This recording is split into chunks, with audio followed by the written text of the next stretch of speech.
নমস্কার বন্ধুরা, আমি মিষ্টি, আপনাদের জিওপলিটিক্যাল গাইড। আর আপনারা দেখছেন জিওটিক্যাল। ভাবুন তো, যদি হঠাৎ করে সারা বিশ্বে তেলের দাম হয়ে যায় আকাশ ছোঁয়া, ঠিক এমনটাই হতে চলেছে। The economic risks of the war are getting real for Americans. Stock markets ended the week down again as the conflict drags on. This as U.S. crude oil costs are pumped up, now more than $98 a barrel, up from $67 3 weeks ago.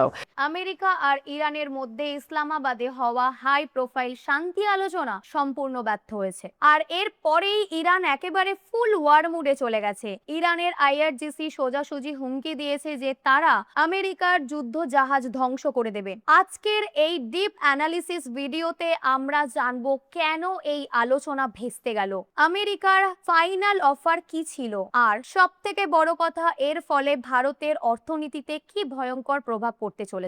ভিডিওটা শেষ পর্যন্ত অবশ্যই দেখবেন, কারণ আসল খেলাটা শুরু হতে চলেছে এখন। চলুন শুরু করা যাক। বন্ধুরা, পরিস্থিতি কতটা ভয়াবহ চিন্তা করুন। একদিকে যখন পাকিস্তানের শান্তি আলোচনা চলছে, ঠিক তখনই মার্কিন প্রেসিডেন্ট ডোনাল্ড ট্রাম্পের নির্দেশে আমেরিকার সেন্ট্রাল কমান্ড একটি বড় পদক্ষেপ নেয়। 11 এপ্রিল আমেরিকার দুটি ডেস্ট্রয়ার যুদ্ধ জাহাজ USS Frank E Petersen Jr এবং USS Michael Murphy Strait of Hormuz পার হয়ে অ্যারাবিয়ান গালফে প্রবেশ করে। গত 28 ফেব্রুয়ারি যুদ্ধ শুরু হওয়ার পর এই প্রথমবার আমেরিকার কোনো যুদ্ধ জাহাজ এই এলাকায় ঢুকলো।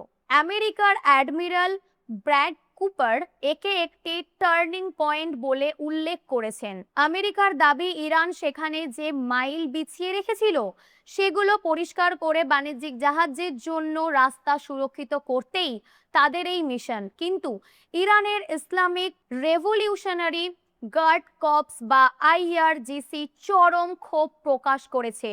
তারা জানিয়েছে যে এই জলপথের ওপর তাদের সম্পূর্ণ ইন্টেলিজেন্ট কন্ট্রোল রয়েছে এবং শুধুমাত্র অসামরিক জাহাজই এখান থেকে যাওয়ার অনুমতি পাবে। আমেরিকার এই পদক্ষেপের কড়া জবাব দেওয়া হবে বলে তারা একটি চূড়ান্ত ও জোরালো হুঁশিয়ারি দিয়েছে। এই চরম উত্তেজনার মধ্যেই পাকিস্তানের ইসলামাবাদে টানা 21 ঘন্টা ধরে 3 রাউন্ড শান্তি আলোচনা চলছিল।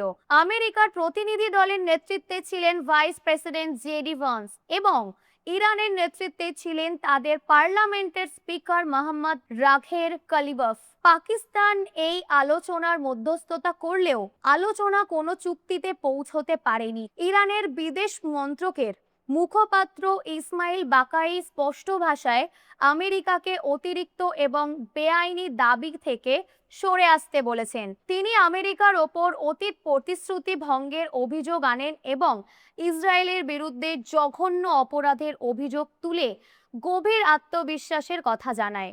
ইরান এই আলোচনায় 4টি নন নেগোশিয়েবল বা অপরিবর্তনীয় শর্ত রেখেছিল।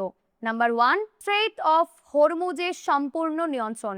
নাম্বার 2, যুদ্ধের জন্য সম্পূর্ণ ক্ষতিপূরণ। নাম্বার 3, তাদের আটকে রাখা সমস্ত সম্পত্তি বা ব্লকেড অ্যাসেটস বিনা শর্তে ফেরত দেওয়া। অ্যান্ড নাম্বার 4, লেবাননের সম্পূর্ণ যুদ্ধবিরতি। ভাইস প্রেসিডেন্ট জেডি ভান্স জানিয়েছেন যে ইরানের এই দাবিগুলো আমেরিকা মেনে নিতে পারেনি। ভান্স সাংবাদিকদের বলেন, আমরা কোনো চুক্তি ছাড়াই ফিরে যাচ্ছি এবং এটা আমেরিকার চেয়ে ইরানের জন্যই বেশি খারাপ খবর।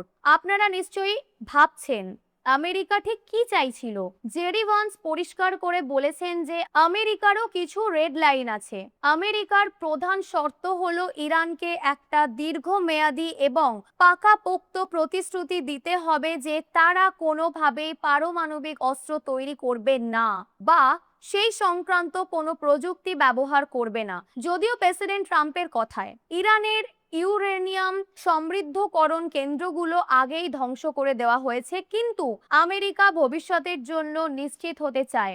আলোচনার এই 21 ঘন্টা জেডি ভান্স ক্রমাগত প্রেসিডেন্ট ডোনাল্ড ট্রাম্পের সাথে যোগাযোগ রেখেছিলেন। তিনি প্রায় হাফ ডজন থেকে 1 ডজন বার প্রেসিডেন্টের সাথে কথা বলেন।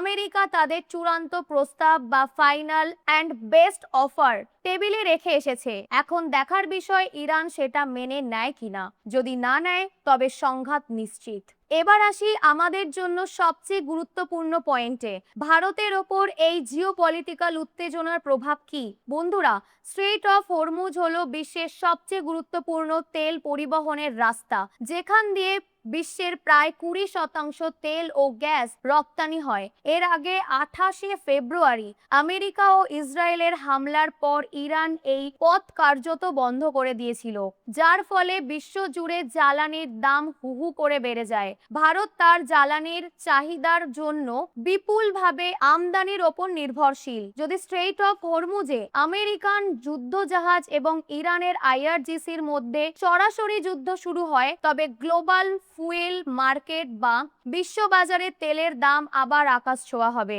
আর এর সরাসরি প্রভাব পড়বে ভারতের সাধারণ মানুষের পকেটে। পেট্রোল ডিজেলের দাম বাড়লে ট্রান্সপোর্টেশন খরচা বাড়বে, যার ফলে নিত্য প্রয়োজনীয় জিনিসের দাম বাড়বে এবং দেশে ভয়ঙ্কর মুদ্রাস্ফীতি দেখা দেবে। তাই ইরানের এই ফুল ওয়ার মোড ভারতের অর্থনীতির জন্য একটি বড় বিপদের সংকেত। পরিস্থিতি অত্যন্ত জটিল। একদিকে আমেরিকা তাদের ফাইনাল অফার দিয়ে অপেক্ষা করছে, অন্যদিকে ইরান তাদের শর্তে অনড় এবং জলপথে কড়া পাহারায় বসে আছে। মধ্যপ্রাচ্যের এই পরিস্থিতি আগামী দিনে কোন দিকে মোড় নেয়, সেটা গোটা বিশ্বের সাথে সাথে ভারতের অর্থনীতিকেও নিয়ন্ত্রণ করবে। আপনাদের কি মতামত? ইরান কি আমেরিকার শর্ত মেনে নেবে, নাকি আমরা খুব শীঘ্রই স্ট্রেট অফ হরমুজে একটি ভয়াবহ যুদ্ধ দেখতে চলেছি? নিচে কমেন্ট বক্সে আপনার মূল্যবান মতামত অবশ্যই জানান। আমি আপনাদের সবার কমেন্ট নিজে পড়ি। ভিডিওটি ইনফরমেটিভ মনে হলে এক্ষুনি একটি লাইক করুন এবং বন্ধুদের সাথে শেয়ার করুন। জিওপলিটিক্সের এমন ডিপ এবং রিয়েল টাইম আপডেট বাংলায় সবার আগে পাওয়ার জন্য জিওটিক্যাল চ্যানেলটিকে সাবস্ক্রাইব করে বেল আইকনটি ক্লিক করতে ভুলবেন না। আজকের মতো বিদায় নিচ্ছি, দেখা হচ্ছে পরের ভিডিওতে। ভালো থাকবেন, সুরক্ষিত থাকবেন। জয় হিন্দ।